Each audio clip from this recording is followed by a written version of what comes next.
G'day, it's Jay and welcome back to Dairy Air Farms, where today we continue our in-depth look at Silver Run Forest and the Platinum DLC for Farming Simulator 22. And today we're going to take a look at the difference between construction projects and production projects. I call them both projects because, well, the end goal is the same. It's to produce something. And to create a finished project, both the constructions and the productions require various inputs. Now, the construction projects require a totally different set of inputs than the productions do. And we're going to go over that in today's video.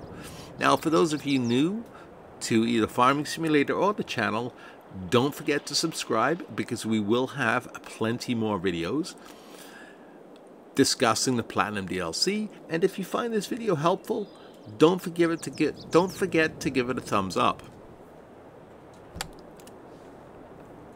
And with that said, the first project we are going to look at is the one everybody's talking about, and that is the roller coaster. This is by far the biggest project on the map, and it is probably, well, the one that is going to generate the most income, and it will actually keep generating income once you have built it. But it takes a tremendous amount of resources. All you have to do to find out, and this is just step one, if you look at the bottom right of the screen, it tells us we need 6,000 liters of wood beams, 4,000 liters of planks, 2,500 liters of long planks, 480 liters of metal, which isn't hard assuming you have enough money to get the metal production up and running. It requires floor tiles and it requires staircase railings, 2,000 liters of those. Don't forget to have your icons turned on so you know where to deposit the products to drop them off. Now, you will get paid for selling products to the roller coaster. That is a big difference between a construction project and a production project, assuming you own the production. If you don't own a production, well, you can sell material to it and just get paid for selling the material, but nothing will get produced. The roller coaster, you get paid for bringing the material here, dropping it at the sell point, then the workers take over and they turn that material into the roller coaster. Now, this is like I said, it is a massive project and the workers are unionized, so it's gonna take a long time, even if you can get all the materials to the roller coaster in a reasonable amount of time. I believe, from what I have seen in other videos, it takes about 1.5 years. Even cheating in all the materials you need, it takes a long time for the roller coaster to be built. Now, going back to the list of materials that's needed, and this is just showing us what's needed for the first step. So you need wood beams, wood planks, and long planks. Those all come from the sawmill. So you need to produce those or buy them, depending on which sawmill you've used. If you're confused about the difference between the two sawmills, I do have a video on that, so make sure you watch that. You will also need metal. Metal comes from the iron furnace. That's an expensive production to get started, so you're going to have to invest money in that in order to get metal. So you have to buy the sawmill, you have to buy the iron furnace. Get the picture? Then for floor tiles and staircase railings, you also have to buy and use a different production point. So you have to supply your production points in order to get the materials you need for the roller coaster. So this is not a project for the faint of heart. It is a long-term investment, and without cheating, it is going to take you a while to complete this project. Now, once you've completed all the requirements and delivered all the products required for the first step, then a new screen is going to appear and it's going to tell you all the products required for the second step and the third step and so on until the roller coaster is built. So, like I said, it's truly a long-term investment, and it is by far the biggest project I have ever seen done in Farming Simulator. Alright, speaking of construction projects, let's move on to the next one. And the next one is the boatyard. I will see you over there. Alright, here we are at the boatyard, where you can build Boaty McBoatface. This is kind of a little bit, well, it functions exactly the same way as the roller coaster, but it can also be turned into a production project. Just like the roller coaster, there is a list on the screen of the products that are needed to build the first phase. Now, unlike the roller coaster, this only has 2 phases to it. You build the initial part of the boat, and then you build the sail and the mast. So, the initial boat building requires 9,000 liters of planks, 9,000 liters of long planks, we'll call it 6,000 liters of wood beams, 2,000 liters of metal, I'm rounding up, and, well, 7,000 or 7,200 liters of floor tiles. Again, you're going to need all the base productions to be able to produce that project, produce those products. Now, the difference between this and the roller coaster is you can turn this into a production if you buy it.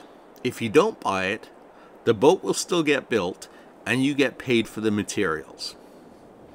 If you go over here to the wrench, you can actually, for $250,000, buy the boatyard. Difference here means you don't get paid, if you buy it, you don't get paid for delivering the products. You only get paid when the boat is completed.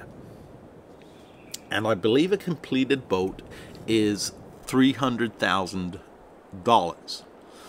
But again, it takes quite a bit of input to get the $300,000.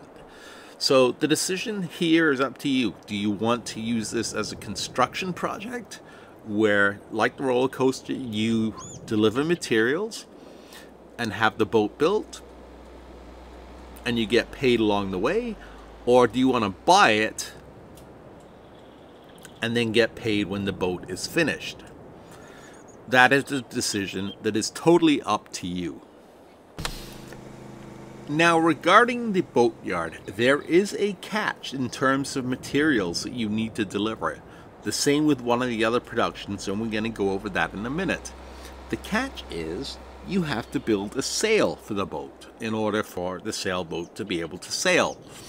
Obviously, the sail requires fabric. For those of you that play Farming Simulator for a while, you know where fabric comes from. From those of you that are new to the Platinum DLC or Platinum Edition and new to Farming Simulator, fabric comes from 2 different sources.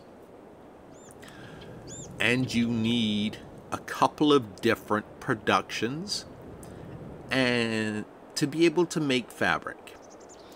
The easiest way, I would say, on this map to make fabric, because it's going to be required for a different production, is to buy sheep.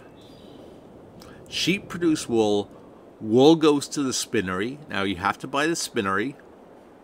The spinnery produces fabric, and then you deliver fabric to the boatyard. If you have extra wool, or, well, hopefully you're going to need enough sheep to produce wool for both the fabric and one of the other factories. This is why I suggest you do wool. especially as, if you look at the map, we're rather limited in terms of fields. So you can grow cotton and you can turn cotton into fabric. However, again, cotton requires you to buy the field. It requires you to either buy or lease a fairly expensive harvester. In fact, I will show you the harvester right now. To harvest cotton, you are going to need either the Case Module Express at 500,000, or at an even higher price, you're going to need the John Deere CP690 cotton harvester at $850,000. Both of which will harvest your cotton, and you can then take your cotton to the spinnery. Again, spinnery required, whichever way you go, wool or cotton. Anyway, that's the boatyard. Like I said, I call it a hybrid because it can either be treated just as a construction project, or it can be treated as a full production if you buy it for $250,000. Either which way, you are going to have to supply the first set of material and then the second set of material, just like the roller coaster, and the second set, be warned, is where the fabric comes in. We will cover animals in a separate video because I'm sure a lot of you are looking around the map going, where's the animal dealer? And there is an answer to that. Alright, boatyard out of the way. Let's go into town and we'll take a very quick look at some of the productions.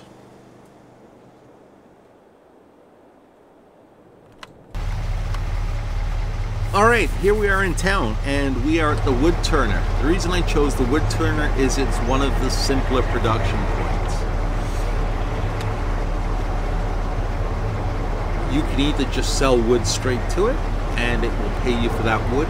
Like most productions, it will fill up, so there is a limited amount of wood you can sell, and then it has to slowly empty if you don't buy it. If you buy it, well, it's still going to fill up, it's just not going to pay you.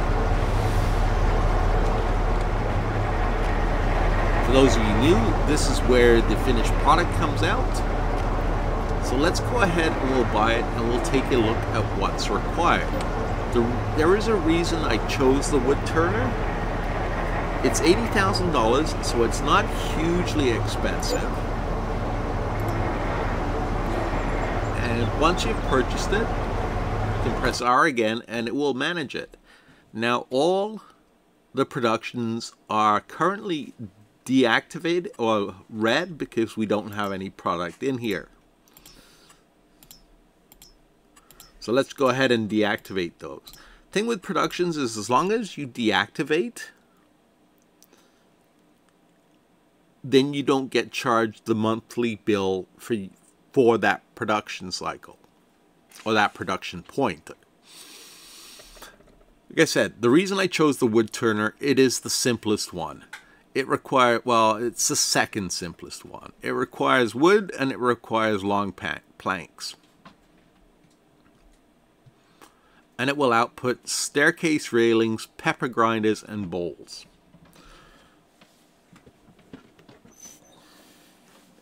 All in all, it is actually pretty profitable for what it requires. Long planks can be got from the sawmill. They're not overly expensive.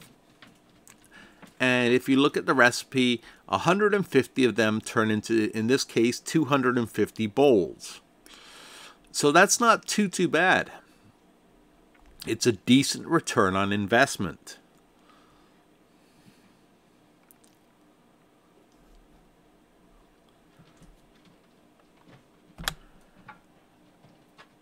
The other way of producing product using this production point is you can just, well, you can either, like I said, you could, well, we'll go back to bowls.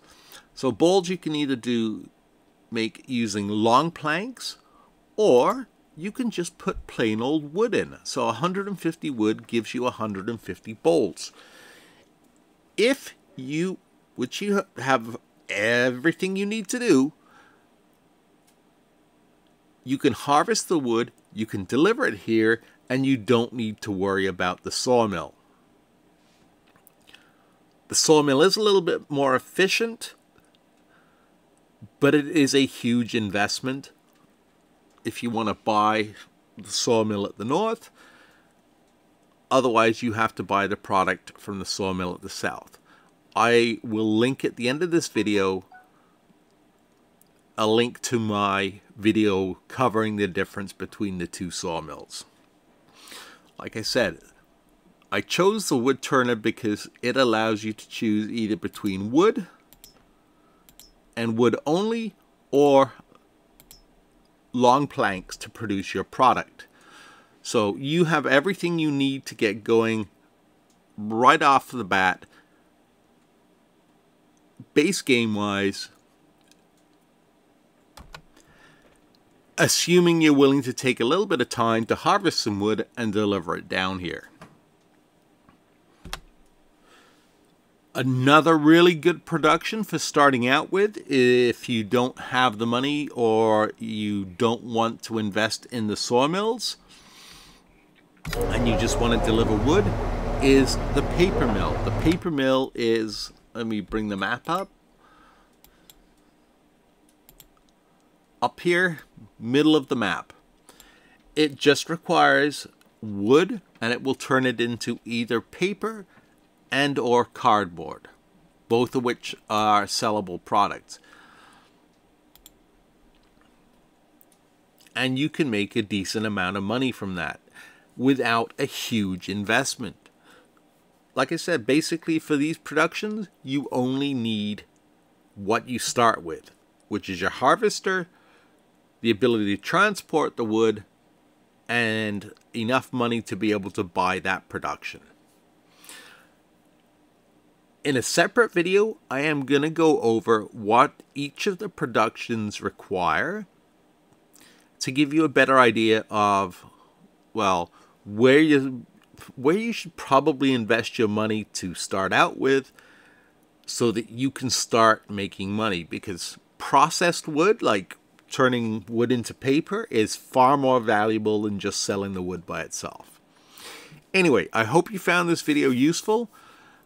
Please leave a comment, let me know what you think, and let me know what questions you have and what you would like to see next in terms of how-to videos for the Platinum Edition. Take care. Thanks for watching. Jay.